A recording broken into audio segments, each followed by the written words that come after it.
Hi, అందరికీ నమస్కారం. మీ అందరూ బాగా ఉన్నారా అని నమ్మకం. అందరూ ఆరోగ్యంగా సంతోషంగా ఉన్నారా అని కోరుకుంటాను.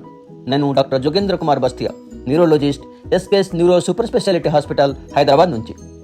ప్రియ మిత్రులారా, ఈరోజు ఒక విశేషమైనది మీతో పంచుకోవడం నాకు ఒక గుప్తమైన అవకాశం. ఈరోజు నేను మీతో మాట్లాడబోతున్నాను ఒక మోడర్న్ థెరపీ గురించి, ఒక కొత్త టెక్నాలజీ గురించి. ఇది మానసిక నాడి వ్యాధులు, బ్రెయిన్, నర్వ్ మరియు మనసు సంబంధమైన వ్యాధులలో ట్రీట్మెంట్లో ఒక పెద్ద మార్పు తెచ్చేది. మనం ఒక మోడర్న్ యుగంలో జీవిస్తున్నాం.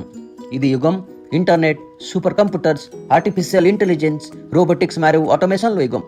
ఈ ప్రపంచం చాలా వేగంగా తిరుగుతుంది. పని చాలా సులభంగా, ప్రభావంగా, సింపుల్గా జరుగుతున్నాయి. మనం క్వశ్చన్కి సమాధానం కంప్యూటర్ మీద క్లిక్ చేయడంతో క్షణాలు పొందగలుగుతున్నాం. వారు పరస్పరం మాట్లాడగలుగుతున్నారు, మనీ పంపగలుగుతున్నారు మిల్లీ సెకండ్స్లో.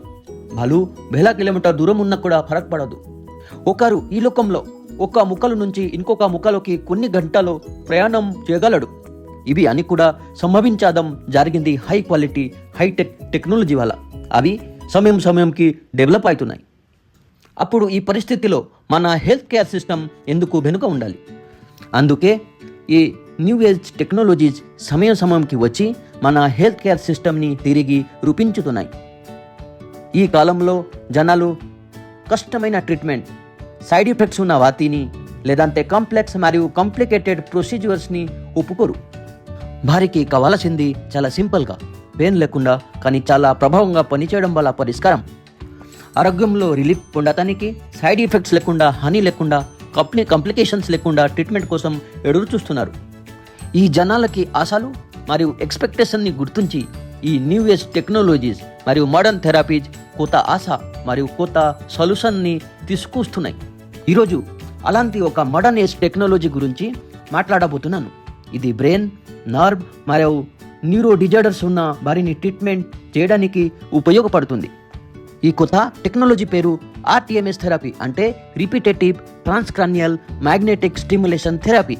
ఇది ఒక ఆధునిక cutting age neuro modulation technique, ఒక నాన్ ఇన్వాసివ్ బ్రెయిన్ స్టిమ్యులేషన్ పద్ధతి. ఇది అనేక రకాల సైకాట్రిక్ మరియు న్యూరో సైకాట్రిక్ డిజార్డర్స్ అని బ్రెయిన్, మైండ్, నర్వ్ మరియు మసల్ వ్యాధులను ట్రీట్ చేయడానికి వాడటం జరుగుతుంది. ఇది ఏమీ హాని చేయడు, సీరియస్ సైడ్ ఎఫెక్ట్స్ లేకుండా ఉంటుంది. ఇదిలో నొప్పి ఉండదు, చాలా సింపుల్గా అడ్మినిస్టర్ చేయవచ్చు. ఇదికి సర్జరీ అవసరం లేదు, అనస్థెసియా కూడా అవసరం లేదు, నీటిల్తో గుడ్డం లేదు, ఇంజెక్షన్ తీసుకోవడం అవసరం లేదు. ఈ థెరపీలో పేషెంట్కి ఔషధాలు లేకపోతే లిక్విడ్ తినే అవసరం లేదు. ఇది మీకు ట్రీట్మెంట్ ఇస్తుంది, మీ రోగాలను తగ్గిస్తుంది.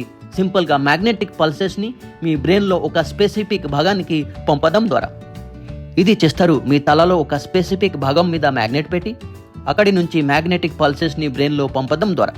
ఇప్పుడు ఆర్టీఎంఎస్ ఎక్విప్మెంట్ గురించి, ఆర్టీఎంఎస్ మెషిన్ గురించి తెలుసుకుందాం. ఈ మెషిన్లో ముఖ్యమైన అది మ్యాగ్నెట్. దానిని ఆర్టీఎంఎస్ కాయిల్ పిలుపుతారు. ఇది చాలా రకాల షేప్లో ఉంటుంది. కామన్గా వాడేది ఫిగర్ 8 కాయిల్. ఇది షేప్ ఇంగ్లీష్ నెంబర్ 8 అలాగా చూపించింది. ఇంకా ఒక కాయిల్ ఉంటుంది, అది రౌండ్ షేప్లో ఉంటుంది, అది సర్కులర్ కాయిల్. ఈ కాయిల్ అంటే ఆర్టీఎంఎస్ కాయిల్ ఒక జనరేటర్కి కనెక్ట్ చేయబడి ఉంటుంది. ఇది జనరేటర్ మ్యాగ్నెటిక్ పల్సెస్ని క్రియేట్ చేస్తుంది. అవి ఈ కాయిల్ ద్వారా మీ బ్రెయిన్కి పంపబడుతాయి. థెరపీ స్టార్ట్ చేయాలి అంటే ఈ కాయిల్ని మీ తల మీద ఒక నిర్దిష్ట భాగం మీద పెట్టాలి. ఈ స్పెసిఫిక్ భాగముకు పెట్టాలి. ఇది భాగము రోగంకి మారుతుంది. ఇది కొన్ని రోగాలలో ముందు భాగం మీద పెట్టారు, కొన్ని రోగాల్లో వెనుక భాగం మీద, కొన్ని రోగాల్లో సైడ్ భాగం, కొన్నిలో మధ్యం భాగంలో పెట్టారు. సో ఫైనలీ బ్రెయిన్ పైన ఏ పార్ట్లో ఆర్టీఎంఎస్ మ్యాగ్నెట్ పెట్టాలా అది డిజీజ్ పైన డిపెండ్ అవుతుంది. ట్రీట్మెంట్ స్టార్ట్ అయ్యాక ఇది ఆర్టీఎంఎస్ మ్యాగ్నెట్ రిపీటెడ్గా మ్యాగ్నెటిక్ పల్సెస్ మీ బ్రెయిన్కి లోపలికి పంపిస్తుంది. అది ఒక సాఫ్ట్గా టచ్ చేసిన అలాగా మీ స్కాల్ప్ మీద, మీ హెడ్ మీద పంపిస్తుంది.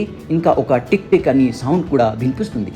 ఈ మ్యాగ్నెటిక్ పల్సెస్ కొన్నిసారి ఫాస్ట్గా లేకపోతే కొన్నిసారి స్లోగా పంపవచ్చు. ఈ మ్యాగ్నెటిక్ పల్సెస్ ఏ రేట్లో పంపాలి అది డిజీజ్కి థెరపీ స్టార్ట్ చేసినకి ముందు ఫిక్స్ చేస్తారు. ఎందుకంటే ఇది రోగంకి పర్సన్కి మారుతుంది. మ్యాగ్నెటిక్ పల్సెస్ని ఎక్కువగా స్పీడ్లో పంపిస్తే ఇది ఇన్యాక్టివ్ అయిన బ్రెయిన్కి యాక్టివేట్ చేస్తుంది. డల్గా, స్లీపీగా, లిథార్జీగా ఉన్న బ్రెయిన్కి యాక్టివ్ స్టేట్కి తీసుకొస్తుంది. ఇంకా వైపు స్లోగా రేట్లో మ్యాగ్నెటిక్ పల్సెస్ పంపిస్తే ఇది ఇన్యాక్టివ్ బ్రెయిన్ని సప్రెస్ చేస్తుంది. Over activated, over stimulated, over sensitive బ్రెయిన్ని ఇనిబిట్ చేసి నార్మల్ స్టేట్కి తీసుకొస్తుంది. థెరపీ స్టార్ట్ చేయడానికి ముందు ఇంకా కొన్ని పారామీటర్స్ని డిసైడ్ చేస్తారు.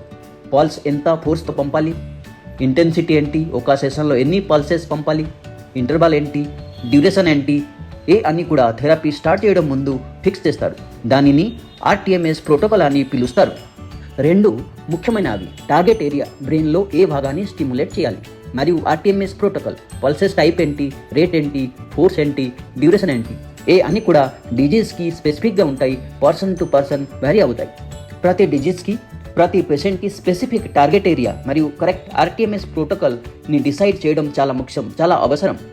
ఇది కాకుండా థెరపీకి మ్యాక్సిమం బెనిఫిట్ కోసం ఇది థెరపీని కొన్ని రోజులు, కొన్నిసార్లు వారాల వరకు తీసుకోవాలి.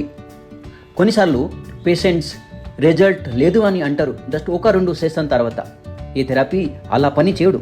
ఇది మల్టిపుల్ సెషన్స్లో కొన్ని రోజులు లేకపోతే కొన్నిసార్లు వారాలు థెరపీ తీసుకుంటేనే మ్యాక్సిమం రిజల్ట్ వస్తుంది. ఇప్పుడు మనం ఆర్టీఎంఎస్ థెరపీ ఎలా పనిచేస్తుంది, బ్రెయిన్ మరియు నరాలు డిజీజ్ని ఎలా ట్రీట్ చేస్తుంది తెలుసుకుందాం. ఇది బ్రెయిన్లో వ్యాధితో అబ్నార్మల్ అయిన భాగానికి మాడ్యులేట్ చేయడం, మోడిఫై చేయడం, కరెక్ట్ చేయడం మరియు రెక్టిఫై చేయడం ద్వారా మనకి హెల్ప్ చేస్తుంది. ఇది నార్మల్ బ్రెయిన్ పార్ట్ మీద ప్రభావం చేయడు, అందుకే అబ్నార్మల్ సైడ్ ఎఫెక్ట్స్ ఏమీ ఉండవు. ఆర్టీఎంఎస్ థెరపీ యొక్క ఎగ్జాక్ట్ మెకానిజం ఆఫ్ యాక్షన్ని అర్థం చేసుకోవాలంటే ముందుగా ఒక నార్మల్ బ్రెయిన్ ఎలా పనిచేస్తుంది తెలుసుకోవాలి. హ్యూమన్ బ్రెయిన్ అనేది ప్రకృతిలో ఒక అద్భుతమైన రహస్య రచన. చాలా టెక్నికల్ అడ్వాన్స్మెంట్ జరిగినా కూడా సైంటిస్ట్కి ఇంకా కూడా కంప్లీట్గా తెలియదు ఒక నార్మల్ బ్రెయిన్ ఎగ్జాక్ట్గా ఎలాగా పనిచేస్తుంది. కానీ నేను సింపుల్గా ఇది చెప్తున్నాను, ఎక్స్ప్లెయిన్ చేస్తాను. ఇప్పుడు ఇమాజిన్ చేయండి, ఒక పెద్ద పవర్ స్టేషన్, ఒక పెద్ద పవర్ గ్రిడ్ ఉంది. ఇది ఒక పెద్ద స్టేట్కి, పెద్ద సిటీకి కరెంట్ సప్లై చేస్తుంది. ఈ సిటీలో 1,00,000 మంది జనాలు, వేల ఇల్లు, 100 ఇండస్ట్రియల్ కాంప్లెక్సెస్, అదిలో ప్రతి మెషినరీ కూడా కంటిన్యూస్గా రన్ అవుతున్నాయి. మీ ఇల్లులో ఉన్న చిన్న బల్బ్ అయినా సరే, లేక ఫ్యాక్టరీలో ఉన్న హెవీ మెషిన్ అయినా సరే అని కూడా పర్ఫెక్ట్గా బాలన్స్తో రన్ అవుతున్నాయి. అందరికీ జరుగుతుంది, అందరూ కావాల్సిన పవర్ని అక్యురేట్గా సప్లై చేస్తున్న ఆ సూపర్ ఎఫిషియెంట్ పవర్ స్టేషన్ వల్ల. ఇది పాసిబుల్ అవుతుంది ఆ పవర్ స్టేషన్లో ఉన్న strong, efficient, robust wirings network వల్ల. కంటిన్యూస్గా ఎలక్ట్రిసిటీ ఫ్లో అవ్వడం వల్ల ప్రతి చిన్న నుంచి పెద్ద ఎక్విప్మెంట్కి కరెంట్ ప్రాపర్గా సప్లై అవుతుంది.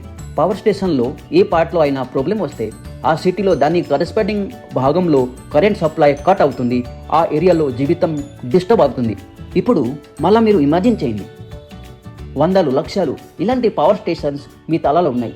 ఈ అన్ని stations at a time, day and night, rest లేకుండా లైట్ టైంలో కూడా అన్ఇంటరప్టెడ్గా పనిచేస్తున్నాయి. బాతు వాళ్ళ మీ బాడీలో ప్రతి ఫంక్షన్, చిన్న పెద్ద, biochemical, electrical, physical, physiological, mental, psychological, మానసిక అన్నీ కూడా కంట్రోల్ చేయబడుతున్నాయి. Human brain billions of neuron మధ్య ఉండే కాంప్లెక్స్ నెట్వర్క్ ద్వారా బాడీలో ప్రతి భాగాన్ని కంట్రోల్ చేయడం, మెయింటైన్ చేయడం చేస్తుంది. ఈ న్యూరాన్స్ అంటే నర్వ్ సెల్స్ ఎలక్ట్రికల్ మరియు బయోకెమికల్ సర్క్యూట్స్ ద్వారా కనెక్ట్ అవుతాయి. వాటిని న్యూరనల్ సర్క్యూట్ లేక బ్రెయిన్ సర్క్యూట్స్ అని పిలుస్తారు. ఈ కాంప్లెక్స్ బ్రెయిన్ సర్క్యూట్స్ మరియు న్యూరనల్ సర్క్యూట్స్ ద్వారా నర్వ్ సెల్స్ కంటిన్యూస్గా ఎలక్ట్రికల్ ఇంపల్సెస్ మరియు కెమికల్ సిగ్నల్ ద్వారా కమ్యూనికేషన్ చేస్తుంటాయి, డే అండ్ నైట్ బ్రేక్ లేకుండా. మరియు బాడీలో ప్రతి భాగానికి ఫంక్షన్కి కంట్రోల్ చేయడం, రెగ్యులేట్ చేయడం చేస్తాయి. టోటల్ బ్రెయిన్ మరియు దానిలో ఉన్న సర్క్యూట్స్ అన్ని కలిపి అన్నికి కొద్ది పార్ట్స్లో, కొద్ది రీజియన్లో, కొద్ది భాగంలో డివైడ్ అయిపోయింది. ప్రతి బ్రెయిన్ భాగం, ప్రతి బ్రెయిన్ రీజియన్ ఒక స్పెసిఫిక్ బాడీ ఫంక్షన్ని క్యారీ అవుట్ చేయడం, కంట్రోల్ చేయడం కోసం రెస్పాన్సిబుల్గా ఉంటుంది. ఉదాహరణకి బ్రెయిన్ ముందు భాగం అంటీరియర్ పార్ట్ మన mood, thought, decision making, executive ఫంక్షన్ని కంట్రోల్ చేస్తుంది. Brain side part hearing, listening మరియు స్పీచ్ అండ్ లాంగ్వేజ్ని అర్థం చేయడంలో పనిచేస్తుంది. బ్యాక్ పార్ట్ విజన్ మరియు చూపును కంట్రోల్ చేస్తుంది. ఈ బ్రెయిన్ పార్ట్స్లో ఒకటి లేకపోతే ఎక్కువగా పార్ట్స్ డ్యామేజ్ అయితే stroke, tumour, brain trauma, infection, neurological, psychological లేక సైకాట్రిక్ డిజార్డర్స్ వల్ల ఆ పార్ట్కి సంబంధించిన బాడీ ఫంక్షన్స్ కూడా అఫెక్ట్ అవుతుంది, డిస్టర్బ్ అవుతుంది. ఇక్కడ ఆర్టీఎంఎస్ థెరపీ యొక్క రోల్ స్టార్ట్ అవుతుంది. RTMS therapy specific target brain area మీద ఫోకస్డ్ మ్యాగ్నెటిక్ పల్సెస్ని పంపిస్తారు. ఈ పల్సెస్ రిపీటెడ్లీ మళ్ళీ పంపబడుతున్నాయి. ఈ పల్సెస్ వల్ల బ్రెయిన్ కార్టెక్స్లో ఒక లోకల్ ఎలక్ట్రికల్ ఫీల్డ్ క్రియేట్ అవుతుంది. దానివల్ల న్యూరన్స్ ఫైర్ అవుతాయి, ఎక్సైట్ అవుతాయి. ఇది ఇంకా ఎక్కువగా కెమికల్ మరియు ఎలక్ట్రికల్ సిగ్నల్స్ని బ్రెయిన్ సర్క్యూట్కి పంపిస్తుంది. అఫెక్టెడ్ రీజియన్లో న్యూరో ట్రాన్స్మిటర్స్ని రిలీజ్ చేస్తుంది. దానివల్ల ఆర్టీఎంఎస్ థెరపీకి ఇమీడియట్ ఈఫెక్ట్స్ అవుతుంది. కానీ కొన్నిసార్లు పల్సెస్ని స్లో రేట్లో లో ఫ్రీక్వెన్సీలో పంపినప్పుడు ఓవర్ యాక్టివ్ న్యూరన్స్ని సప్రెస్ చేయడం, డీయాక్టివేట్ చేయడం జరుగుతుంది. వాటిని సప్రెస్ చేసి అబ్నార్మల్ ఎలక్ట్రికల్ మరియు బయోకెమికల్ సిగ్నల్స్ పంపడంని ఆపిస్తుంది. ఇది ఓవర్ స్టిమ్యులేటెడ్ ఎక్సెసివ్ అబ్నార్మల్ బ్రెయిన్ని మళ్ళీ నార్మల్ ఫిజియోలాజికల్ యాక్టివేషన్ స్టేజ్కి తీసుకొస్తుంది. ఆర్టీఎంఎస్ థెరపీని రోజులు, వారాలు, కొన్నిసార్లు నెలల వరకు మల్టిపుల్ సెషన్లో ఇవ్వడం వల్ల అఫెక్టెడ్ బ్రెయిన్ ఏరియాలో మరియు పక్క సర్క్యూట్లో ఇంపార్టెంట్ స్ట్రక్చరల్ మార్పులు జరుగుతాయి. ఇది కొత్త సర్క్యూట్స్, కొత్త బ్రెయిన్ కనెక్షన్స్, కొత్త న్యూరోనల్ బ్రిడ్జెస్ని తయారు చేస్తుంది, క్రియేట్ చేస్తుంది. అవి అఫెక్టెడ్ బ్రెయిన్ యాక్టివిటీని బలపరుస్తాయి. అలాగే ఇది unnecessary brain connections, unnecessary brain networks మరియు న్యూరోనల్ బ్రిడ్జెస్ని తగ్గించడం లేకపోతే డిస్ట్రాయ్ చేయడం జరుగుతుంది. ఇది టైప్కి బ్రెయిన్ స్ట్రక్చరల్ రీఆర్గనైజేషన్ వల్ల అఫెక్టెడ్ బ్రెయిన్ ఫంక్షన్స్ మళ్ళీ రిస్టోర్ అవుతుంది, నార్మల్ ఫిజియోలాజికల్ స్టేజ్కి తిరిగి వస్తుంది. దానిని న్యూరోప్లాస్టిసిటీ అని పిలుస్తారు. ఇది న్యూరోప్లాస్టిసిటీ ఎఫెక్ట్ వల్ల ఆర్టీఎంఎస్ థెరపీ డ్యామేజ్డ్ బ్రెయిన్కి రిపేర్ చేస్తుంది అండ్ కొద్ది లాంగ్ టర్మ్ ఎఫెక్ట్ క్రియేట్ చేస్తుంది. థెరపీ ఆపిన తర్వాత కూడా లాంగ్ టర్మ్లో మంచిది కలుగుతుంది. ఈ ఎఫెక్ట్ కొన్ని నెలలు, కొన్ని సంవత్సరాలు వరకు కంటిన్యూ అవుతుంది. ఇప్పుడు మీరు అర్థం చేసుకున్నారు ఆర్టీఎంఎస్ థెరపీ అంటే ఏంటి, ఎలా పనిచేస్తుంది, మెకానిజం ఏంటి. ఇప్పుడు మనం చూద్దాం ఈ థెరపీకి ఎవరు ఎలిజిబుల్ అవుతారు. ఎవరైనా పేషెంట్కి ఆర్టీఎంఎస్ థెరపీ ఉపయోగపడే డిజీజ్ ఉంటే వాళ్ళు థెరపీ తీసుకోవచ్చు. ఆర్టీఎంఎస్ థెరపీకి ఇండికేషన్ ఉన్నవారు, మీరు చిన్నవాడిని లేక పెద్దవాడిని అయినా సరే, మీరు ప్రెగ్నెంట్ లేడీ అయినా, లాక్టేటింగ్ లేకపోతే నర్సింగ్ లేడీ అయినా, heart failure, kidney failure patient, liver failure patient, long failure ఉన్న పేషెంట్ అయినా సరే, మీరు మల్టిపుల్ మెడిసిన్స్ తీసుకున్నారు అయినా, ఏదైనా పేషెంట్ అయినా ఇండికేషన్ ఉంటే థెరపీ తీసుకోవచ్చు. కానీ కొన్ని స్పెషల్ కంట్రా ఇండికేషన్స్ కూడా ఉన్నాయి. కొన్ని టైప్స్ ఆఫ్ పేషెంట్ థెరపీ తీసుకోకూడదు. వాళ్ళే తలలో లేక బాడీలో మెటల్ ఉండి, ఎస్పెషల్లీ ఫెరోమాగ్నెటిక్ మెటల్స్ ఉంటే, సర్జికల్ క్లిప్, బ్రెయిన్లో హెడ్లో సర్జికల్ అనూరిజం క్లిప్ ఉంటే, సర్జికల్ క్లిప్ ఉంటే, కాక్లియర్ ఇంప్లాంట్స్, ఐ ఇంప్లాంట్ ఉంటే, హార్ట్లో పేస్ మేకర్, డిఫిబ్రిలేటర్ ఉంటే, బాడీలో ఇన్ఫ్యూజన్ పంప్, ఎలక్ట్రిక్ పంప్ ఉంటే ఈ మ్యాగ్నెటిక్ పల్సెస్ వల్ల అవి డ్యామేజ్ అవుతాయి. కాబట్టి ఈ కండిషన్స్లో ఉన్న పేషెంట్కి ఈ థెరపీ కంట్రా ఇండికేటెడ్ ఉంటుంది. ఇప్పుడు చూద్దాం ఈ థెరపీకి సైడ్ ఎఫెక్ట్స్ ఏంటి, అడ్వర్స్ ఎఫెక్ట్ ఏమైనా ఉంటాయా. ఈ థెరపీకి సీరియస్ లేకపోతే మేజర్ సైడ్ ఎఫెక్ట్స్ లేవు. ఇది నేను గెస్ చేయట్లేదు, ఇది సైంటిఫిక్ ఎవిడెన్స్ మీద బేస్ అయింది. 15,000 క్లినికల్ ట్రయల్స్లో ఫస్ట్ 20-30 సంవత్సరాల్లో జరిగిన విజ్ఞాన ఆధారాల మీద ఆధారపడి నేను చెప్తున్నాను. ఈ థెరపీని కోట్ల మందికి ప్రపంచమంతా డిఫరెంట్ న్యూరోలాజికల్ మరియు సైకాట్రిక్ డిజీజ్ కోసం ఇచ్చారు. భారీలో ఎవరికి సీరియస్ సైడ్ ఎఫెక్ట్స్ పొందలేదు. అవును, కానీ కొన్ని చిన్న సైడ్ ఎఫెక్ట్స్ ఉంటాయి. థెరపీ తీసుకుంటున్న ఇప్పుడు కొంచెం పెయిన్ లేకపోతే తలకి డిస్కంఫర్ట్ లాగా అనిపిస్తుంది. కొన్నిసార్లు టింగ్లింగ్ సెన్సేషన్ ఉంటుంది, కొన్నిసార్లు ఇయర్స్లో టిక్కింగ్ లేకపోతే రింగింగ్ సౌండ్స్ ఉంటుంది, కొన్నిసార్లు కొంచెం హియరింగ్ లాస్ ఉంటుంది. కానీ అవి టెంపరీగా ఉంటాయి, చాలా మైనర్గా ఉంటాయి. థెరపీ తీసుకుంటున్న టైంలో మాత్రమే ఉంటాయి. కొన్ని నిమిషాలు లేకపోతే కొన్ని గంటల తర్వాత అవి ఆటోమేటిక్గా పోయిపోతాయి. ఈ సైడ్ ఎఫెక్ట్స్కి స్పెషల్ అటెన్షన్ లేకపోతే సెపరేట్ ట్రీట్మెంట్ అవసరం లేదు. కాబట్టి ఇండికేషన్స్ ఉంటే థెరపీని తప్పకుండా తీసుకోవచ్చు. సైడ్ ఎఫెక్ట్స్ గురించి బాధ పడవలసిన అవసరం లేదు. ఈ వీడియోలో మనం తెలుసుకున్నాం ఆర్టీఎంఎస్ థెరపీ అంటే ఏంటి, ఈ కొత్త యుగంలో మోడర్న్ టెక్నాలజీ ఎలా బ్రెయిన్, మైండ్, నర్వ్ డిజీజ్ని పెయిన్ లేకుండా, సింపుల్గా, సైడ్ ఎఫెక్ట్స్ లేకుండా సైంటిఫికల్లీ ట్రీట్ చేస్తున్నాయి. నెక్స్ట్ వీడియోలో మనం తెలుసుకుంటాం ఆర్టీఎంఎస్ థెరపీ ఏ కండిషన్లో ఉపయోగపడుతుంది మరియు ఎలా ట్రెడిషనల్ మెడిసిన్ని రీప్లేస్ చేస్తుంది, న్యూరో సైన్స్ ఫీల్డ్లో ఒక సెన్సేషన్గా మారుతుంది. కాబట్టి నెక్స్ట్ వీడియో కోసం వెయిట్ చేయండి.